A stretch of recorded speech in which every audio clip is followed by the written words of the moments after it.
Is it worth it? I, as a commander, ask myself that question many times, and I really, really struggle with it.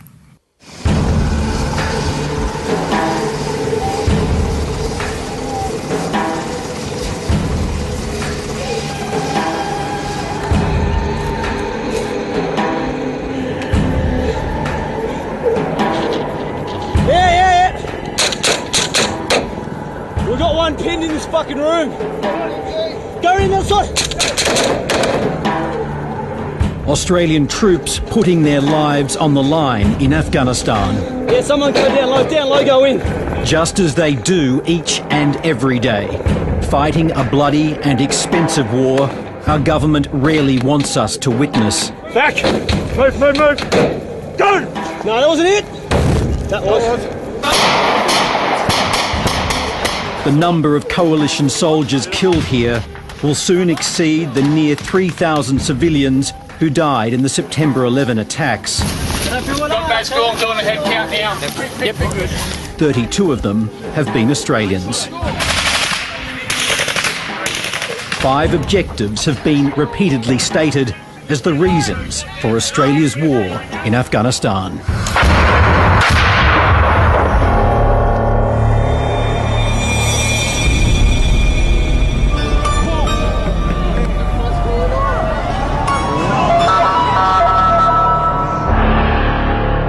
Objective 1. Honour the ANZUS Defence Treaty with the United States. On September 11, 2001, then Prime Minister John Howard was in Washington.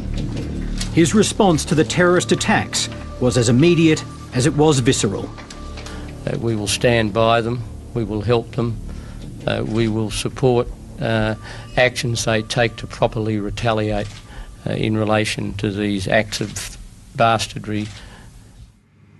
I certainly don't have any regrets about Australian involvement, the instantaneous commitment to stand beside the Americans, and I believe very strongly that if we hadn't have gone into Afghanistan, then there could well have been multiple further attacks.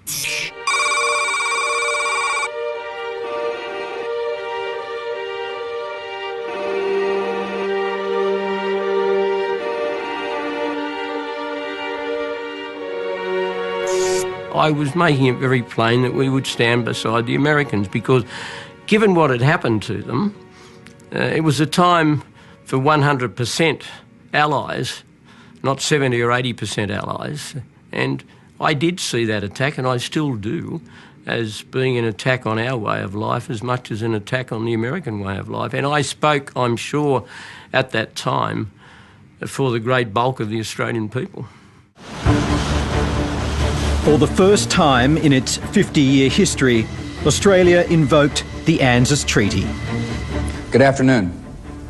On my orders, the United States military has begun strikes against Al-Qaeda terrorist training camps and military installations of the Taliban regime in Afghanistan.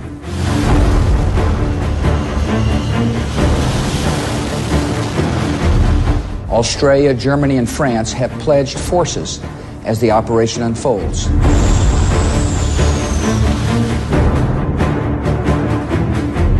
Well, it's always of advantage to this country to have a close alliance with the most powerful democracy in the world, militarily speaking and economically speaking. I think that's self-evident to the Australian people, and there was a time in history when the strength of that alliance was important to Australia's survival, namely in World War II. At its heart, it's about supporting an alliance with the United States. That's what got us into this when the ANZUS Treaty was invoked.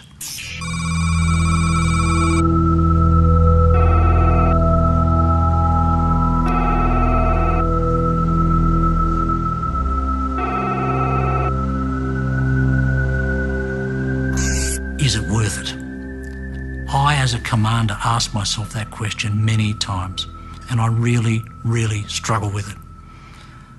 The only way I can see through this so that I can sleep at night is to differentiate, to say it's not worth it for the lives that you lose. You could never look at any soldier, sailor or airman and say your life's forfeit for some political purpose. That's just unacceptable. But at the highest level of strategy and in the dirty, ugly world of international relationships, where it's you scratch my back, I'll scratch yours, that those lives become less important. And taking that longer-term view, that hard-nosed, realpolitik view that politicians do and must, it's worth it, but not at the human level.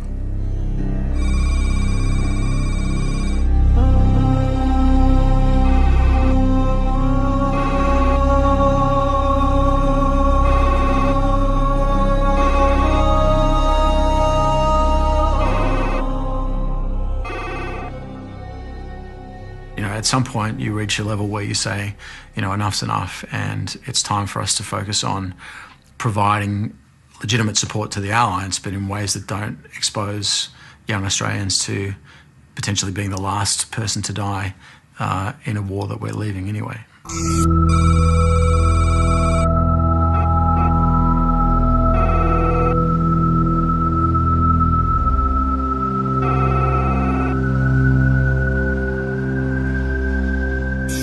I think it's absolutely clear that Australia has done everything and more that was expected of it. So in terms of supporting and honouring the ANZUS alliance, I think we can be very clear that we've achieved that objective.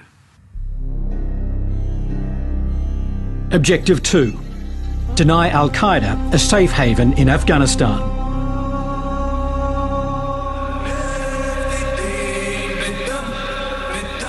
Denying Al-Qaeda a safe haven has been the most consistently stated justification for the war in Afghanistan. On the morning of September 11th, 2001, I was in the White House attending the senior staff meeting of the National Security Council.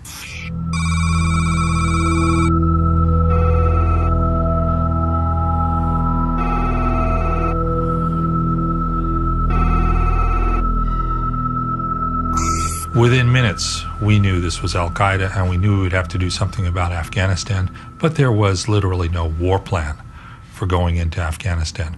What we had was a CIA plan to send in a small number of CIA operatives with several $7 million in walking around money to try to bribe Taliban commanders over to our side, and a concept of operations. We would provide air power, and the Northern Alliance would provide the manpower on the ground to topple the Taliban. It turned out to be a very simple plan, and one that worked remarkably quickly, perhaps almost too easily for what came afterwards.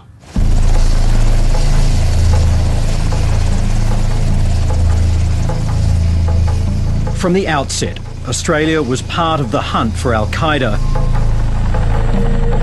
150 Special Forces troopers landed in Afghanistan in December 2001. It's estimated there were about 5,000 Al-Qaeda fighters in the country at the time. But even before that job was done, the United States was distracted by Iraq. People in the field in Afghanistan in late December or mid to late December 2001 were already losing support from Central Command headquarters and losing the attention and planning support and air power that they needed to close the door on Osama bin Laden, because the planners had been directed to start focusing on Iraq. I was aware that America had the possibility of a military operation in Iraq in mind, although it would be wrong to say that any final decision had been taken at the end of 2001. Osama bin Laden escaped to Pakistan, and since 2002 it has remained the main base of Al-Qaeda's operations in the region. The only way we can go after them in Pakistan is from bases in Afghanistan. The SEAL team that killed Osama bin Laden flew out of a helicopter base in Afghanistan. Had it tried to accomplish that mission from an aircraft carrier in the Indian Ocean, you can be sure it would have failed. It's just too far. The drones that put unrelenting pressure on Al-Qaeda every day in Pakistan all fly out of Afghanistan. Without bases in Afghanistan, we'd be able to put no pressure on Al-Qaeda in Pakistan. And I think we saw very dramatically on May 1st last year that Pakistan is in a very ambiguous relationship, even with the highest leaders of Al-Qaeda, like Osama bin Laden, who wasn't hiding in a cave in the mountains. He was hiding in the front yard of the Pakistani army. Nobody can guarantee whether or not Al-Qaeda can come back.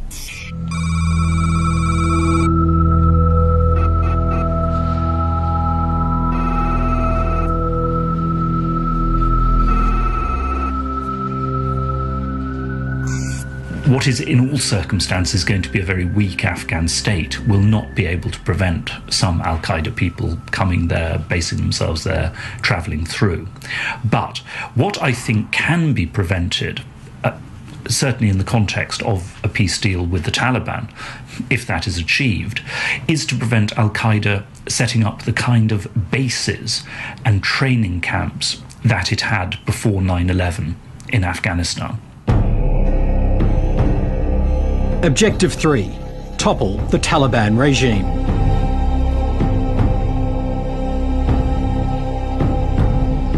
Before the September 11 attacks, Afghanistan under Taliban rule was already a pariah state.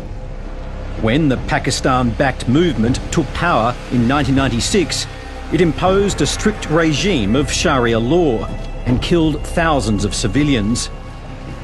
The Taliban's brutal treatment of women attracted international condemnation. But it was their refusal to unconditionally surrender Osama bin Laden and other Al-Qaeda leaders which led to war with the United States and allies like Australia. The Taliban were brilliantly and very quickly defeated in 2001. It's clear in retrospect that they'd lost the confidence of the vast majority of Afghans. But with a safe haven in Pakistan and with the active support of the Pakistani Army and Intelligence Service, the Taliban have staged one of the great military comeback stories of the last 50 years. They came back again in 2003, and with support, they increased their activity in 2005. So there was a real time window there of 2 years at least, where it would have been quite possible to craft a new structure that worked and was based on a genuine reconciliation. But it didn't happen.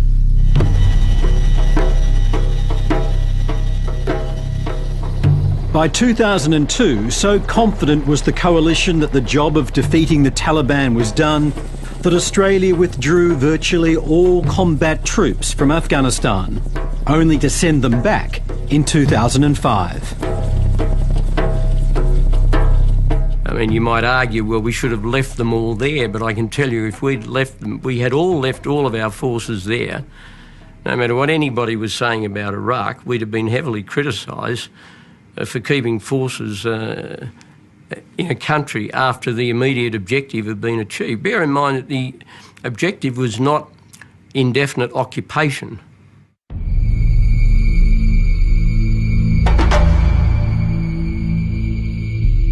A resurgent Taliban reached the peak of its success in 2009, when it threatened 80% of Afghanistan.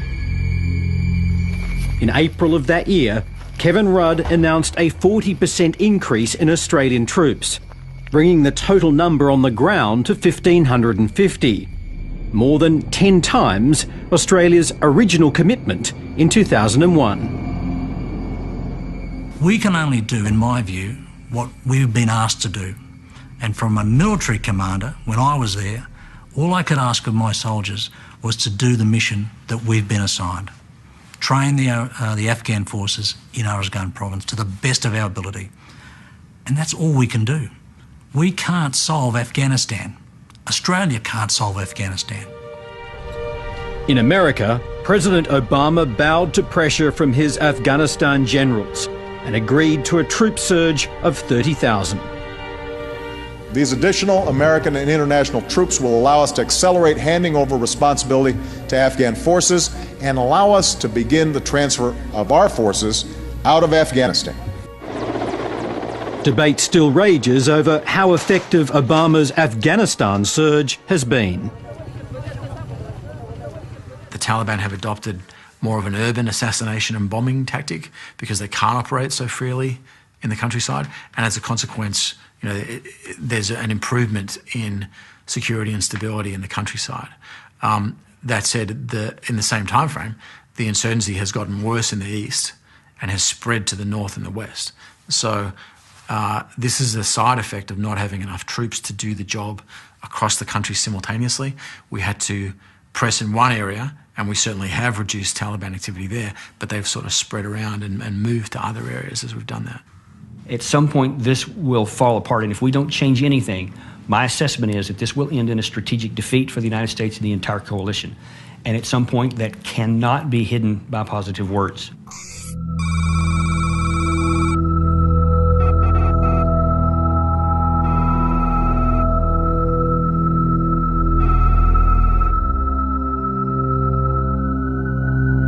If all of your actual evidence shows that when you leave somewhere, the Taliban immediately comes back in, then what possible rationale could you place to say, but this time when we leave 23,000 in the next 6 months, well, that's going to work, that's going to stay.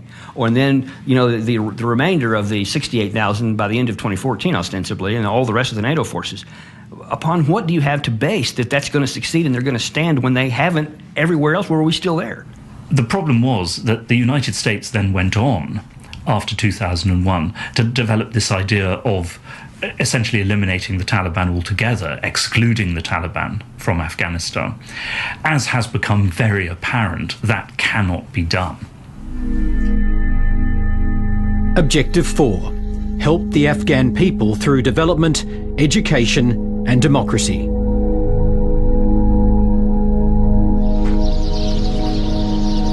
The war may have begun as a pursuit of Al-Qaeda, but lofty ideals of helping Afghanistan's people were quickly grafted on to justifications for the invasion.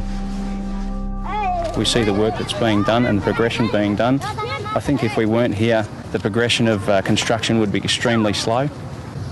They would still carry on with their lives, but we're giving them a step up, I believe. So it took 7 weeks to kick the remaining Al-Qaeda guys out of Afghanistan. Then at the Bonn conference in late 2001 and early 2002, there was a very maximalist set of nation-building objectives kind of tacked onto that military objective. And I think over time, people have realised that that was just far too ambitious a set of ideas for the resources that we allocated to it.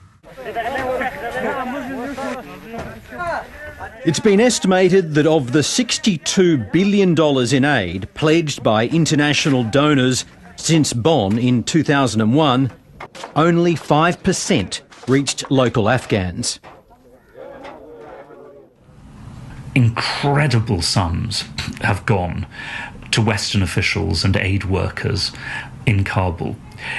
Even bigger sums have gone to contractors with enormous profits, enormous overheads, enormous payments for security. Huge payments have been made to consultants, many of whom have hardly actually done any work in Afghanistan. And then, of course, when money is given to the Afghan authorities, so much of it has been stolen and disappeared in the form of corruption. Do you know Afghans call international assistance aeroplane aid? I don't know if you've ever heard that term. They say it flies from the west, touches down in Afghanistan and flies right back to the west. I think it's very true that a lot of the money that's been allocated has been wasted or has actually had a negative effect because it's created money that's either gone to the enemy or gone to corrupt warlords or corrupt officials who've then used it to oppress or abuse the ordinary population, and it's created instability. The opportunities now available to women and girls have certainly improved, particularly in major cities like Kabul. Only 5,000 girls were in school in 2001. Now 2.7 million are being educated across Afghanistan.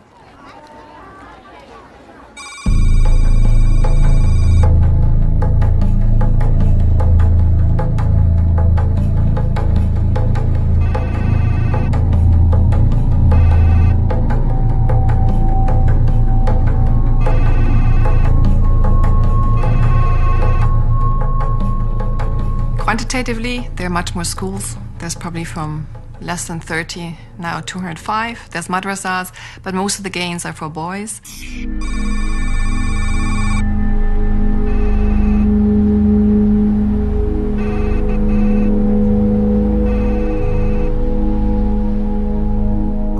So, I mean, you could say they're making some progress in education, but you unfortunately still have a fairly conservative society. And so why things for women have changed, there's a big, big difference between urban and rural centers. Some infrastructure in Afghanistan, like new roads, might be irreversible. But progress in areas such as women's rights and democracy may not survive the departure of most international forces in 2014. There's no doubt that there have been some things succeeded. We've built who knows how many schools. Women have capability. I mean, they're serving in parliament. They have rights here and there. There's roads built. There has been some infrastructure done, and beyond question, there are some areas, especially in the southern part of the country, where it's more secure now than it was. No question about that. Those are all true statements, but they also almost none of them matter. Virtually everywhere that we have picked our boots up, and this is open source, this is not classified information, you can read this online, the Taliban immediately comes back in to take over. It's not like we've failed to achieve this worthy objective of democracy. We actually sold the Afghans down the river in a sense, because we've put in place this very centralised, very controlling government that has no plans to listen to what they want. And I think that's a really significant problem in Afghanistan. It's not like a minor issue that we got to fix. It's the heart of the problem. I mean, I want to see democracy everywhere, but I'm not starry-eyed enough to think you're going to have it flourishing in Afghanistan in 10 years' time. We were never into that. We were always into retaliating and denying the capacity for Al-Qaeda to come again, and we were successful in that, very successful. But the ongoing conflict has meant that very far from being helped, a growing number of ordinary Afghans are paying the ultimate price. Last year, the number of civilian deaths went up for the 5th year in a row. More Afghan civilians were killed last year alone than the number of people who lost their lives in 2001's September 11 attacks. The UN estimates the Taliban were responsible for 77% of those deaths. The population is the soft target for the Taliban, and throughout history, insurgents have always preferred to target members of their own community that collaborate with the outsider rather than target the outsider directly. And that's still the pattern in Afghanistan. It doesn't matter to the Afghan people whether they kill them or the Taliban kills them or whether our accidents kill them. We brag about, it's only 23% is the coalition and 77% is the Taliban.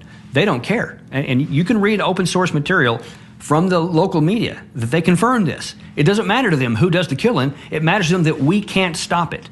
I mean, for them consistently to say, yes, we honorable can leave in 2014 and we're not leaving behind a mess, you have to say, yes, we're on track. Yes, we're making progress. Yes, things are getting better. And sometimes you think they're taking crazy pills, or you kind of want to smoke what they're smoking, But sometimes I would like to get a general and sit to him and say, do you really believe that? Or is it something you have to say because you have now those years left and you want to get you guys out? Objective 5. Train Afghanistan's army and police to secure their country.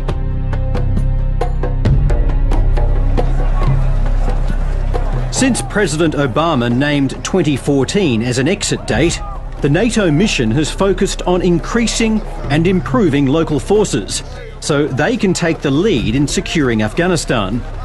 The stated goal is to leave behind 195,000 competent Afghan soldiers and 157,000 police. But the challenges are formidable. Afghanistan's army is plagued by corruption, desertion, illiteracy and drug use. The reputation of the police is worse. I think we've made massive progress, but I think we still have a huge way to go. And it's certainly not a done deal that we're going to get to where we need to be by the end of 2014. I'm quite sceptical about that. The goal for us is to train a single brigade. Now, a brigade of the Afghan army is around 2,500 people, and it comprises about 4 groups called Kandaks of about 600 or so. And that's essentially the fighting force that we're trying to train up. Now, that force is patchy in terms of its quality and the training it's received. Part of it's going okay. Parts of it have a long way to go. But it is, as an organisation, moving in the right direction.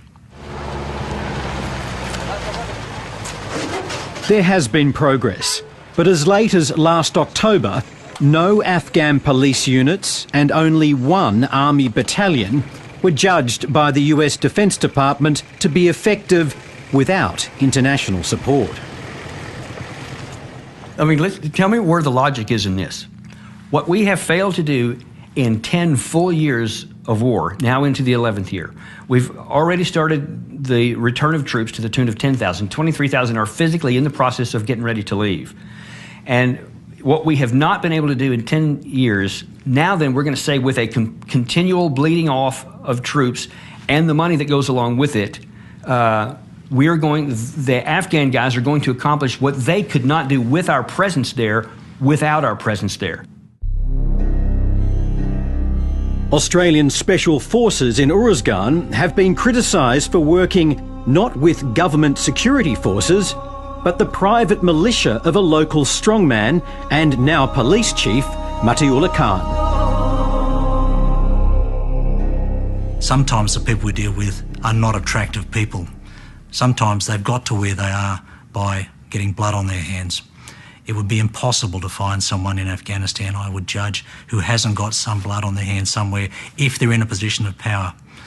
We just have to accept that. It's ugly, it's unattractive, it's un-Australian, but that's the way it is. So we need to work with it. You can't say we're pro-government, we're pro-governance, and then you work with groups like that. Suzanne Schmeidel was recently contracted by AusAid to assess local perceptions of Australia's efforts in Uruzgan. She is not optimistic about the province's chances after 2014. A local colleague of mine, when I discussed with him about whether Matiullah would be able to hold, he said that he'd think that the Taliban might be able to retake Uruzgan in 2 weeks after the Australians withdraw. All the evidence suggests that the Afghan security forces will not be strong enough to defeat or contain the Taliban after 2014, the way things are going. There have been so many cases in recent months, both of attacks by Afghan soldiers on Western forces, but also so many cases of rape, extortion, kidnapping, murder by the Afghan police. That isn't to say that the Afghan state will collapse completely, but in my view, without massive Western support, this army will not be capable of holding most of the Pashtun areas against Taliban attack. Australian troops have been attacked by the Afghan forces they are training 3 times now.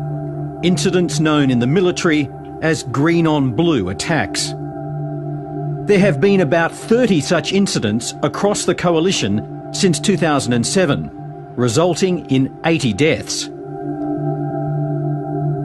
75% of them have happened since President Obama announced an exit strategy.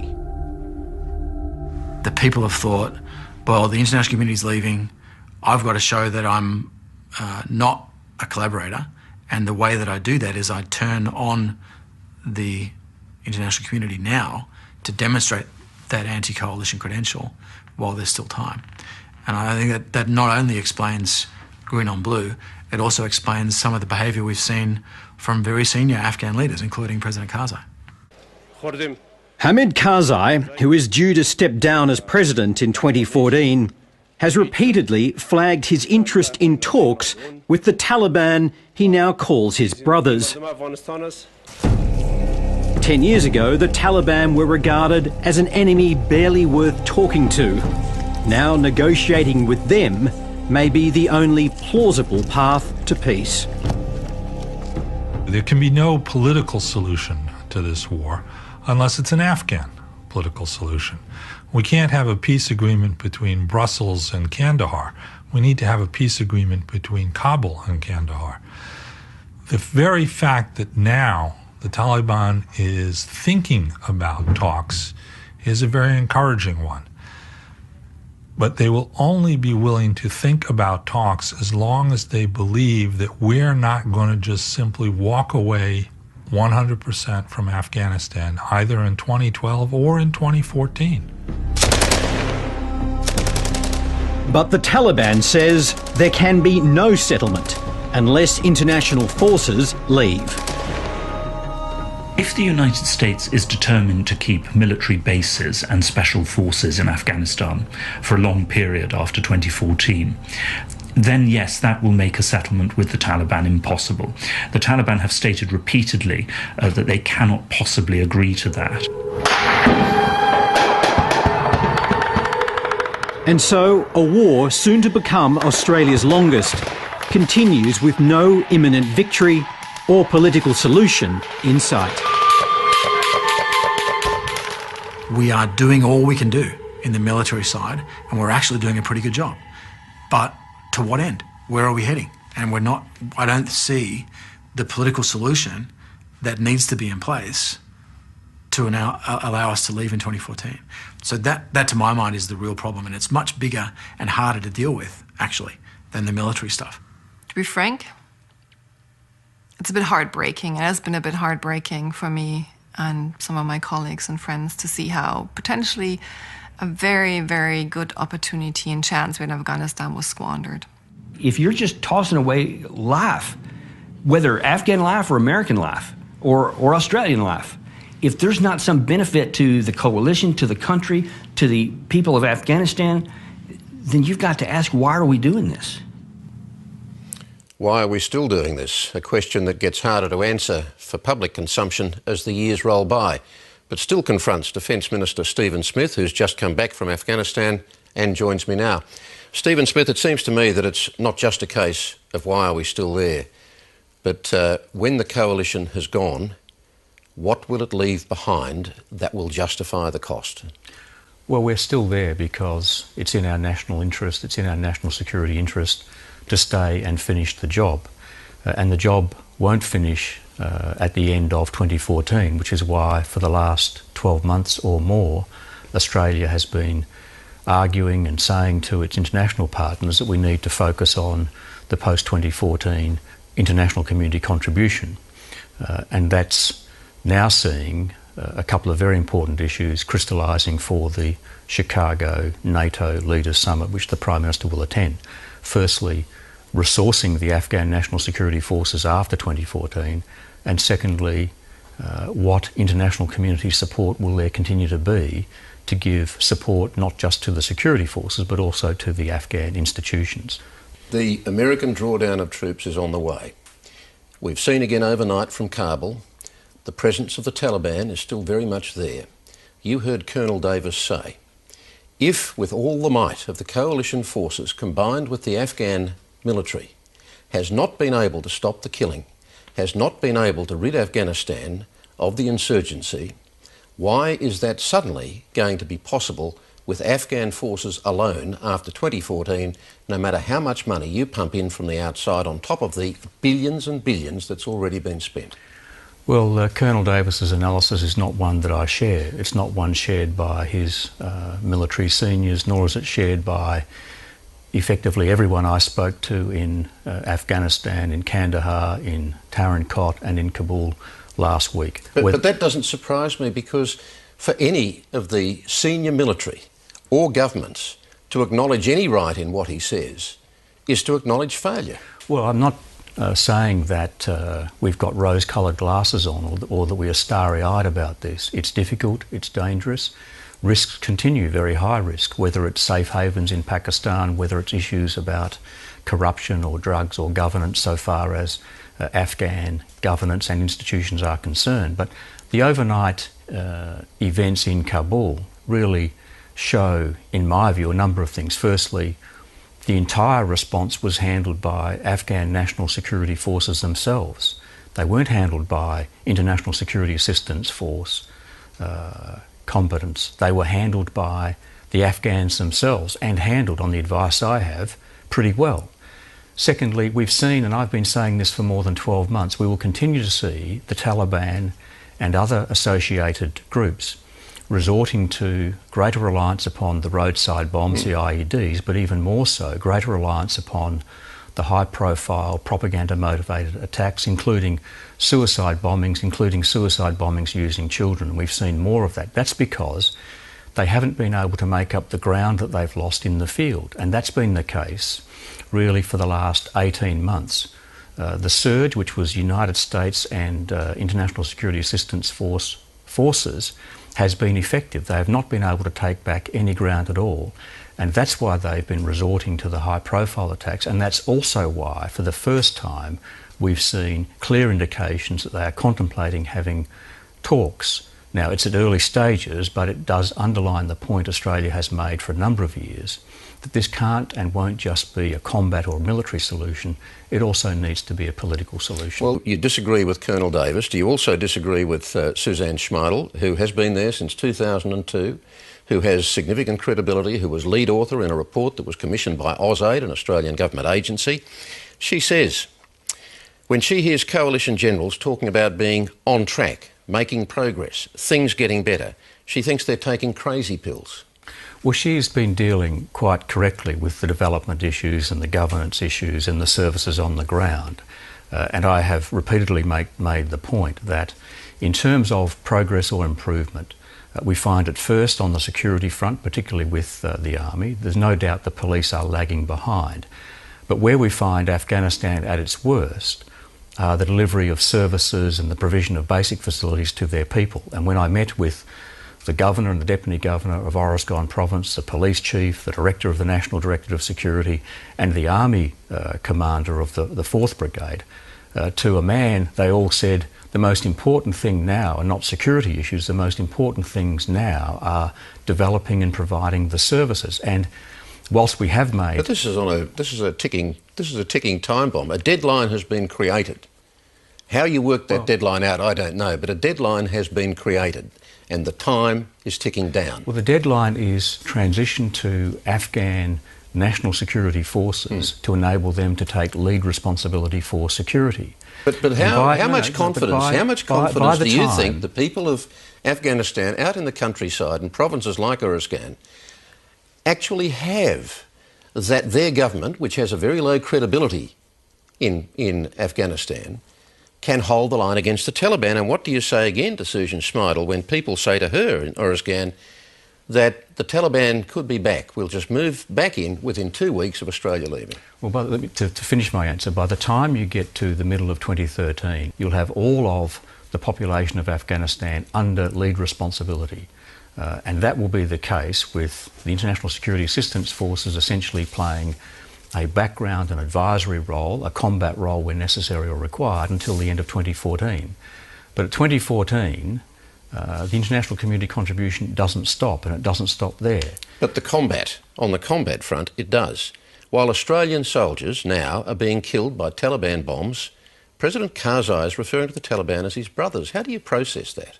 Well, what President Karzai is saying there is what I've said in my own language, which is not only does there need to be enhanced security and a military or combat solution which effects peace and security in Afghanistan, there also has to be a political rapprochement, a political settlement. And we're seeing the early signs of what the Afghans describe as reintegration, where fighters on the ground who've been running with the Taliban are now coming to realise that in many instances they're not fighting International Security Assistance Force soldiers from overseas, they're fighting their own countrymen, their own brothers.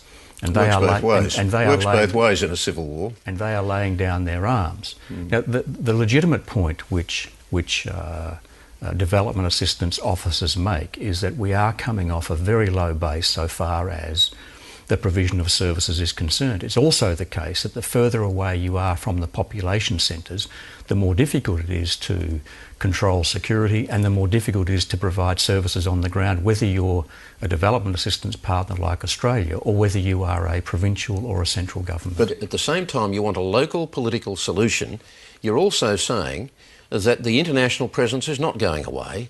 It's still going to be there. Partly, the Americans are making clear they want to maintain bases of some description there because they want to continue to drop bombs on insurgency targets, whether it's extremist Taliban or whether it's Al-Qaeda in Pakistan, which they say they can't do unless they maintain a base there. The Taliban say no political settlement until all foreign presence is gone.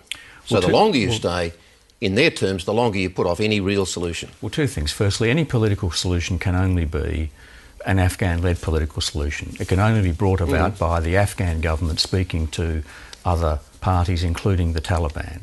And the establishment of the Qatar office of the Taliban is a very early sign that the Taliban may well be interested in going down that road. They'll only do that if they believe two things.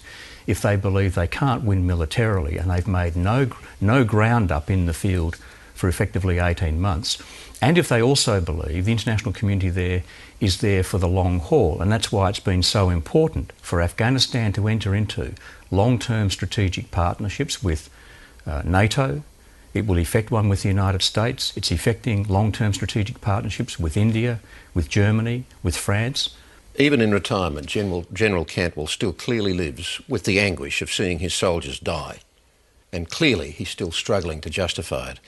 Do you struggle to justify continuing to put Australian lives on the line for what so many see, including frontline experts, as a dubious outcome? Well, every time, Kerry, there's a fatality, it sends a shockwave through ministers, it sends a shockwave through chiefs of services and chiefs of defence forces, it sends a shockwave through the service itself. But look, I don't want to be, and I'm not being a cynic on this, but we've seen spin related to war in a big way, really, since Vietnam.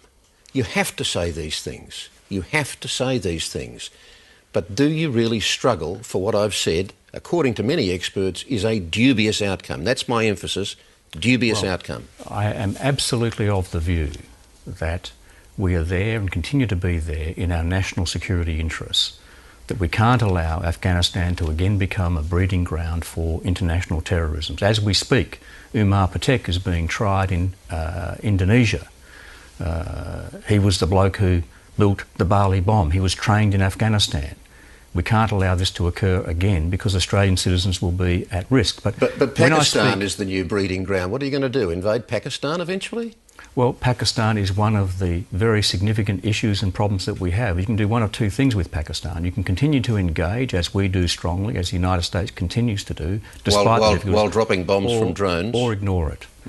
Pakistan is a significant and complex nation, and it can't be ignored, and we engage with Pakistan as effectively as we can. But, Kerry, when I speak to my defence ministerial colleagues, they suffer the same array and range of emotions that I do in the face of fatalities. When I ring my US counterpart, my New Zealand counterpart, my UK counterpart, in the face of fatalities on their side, they all suffer the same emotions. But in the end, governments make decisions to protect and defend the national security interests of their nation. And we very strongly believe that when we went in there, it was the right thing to do.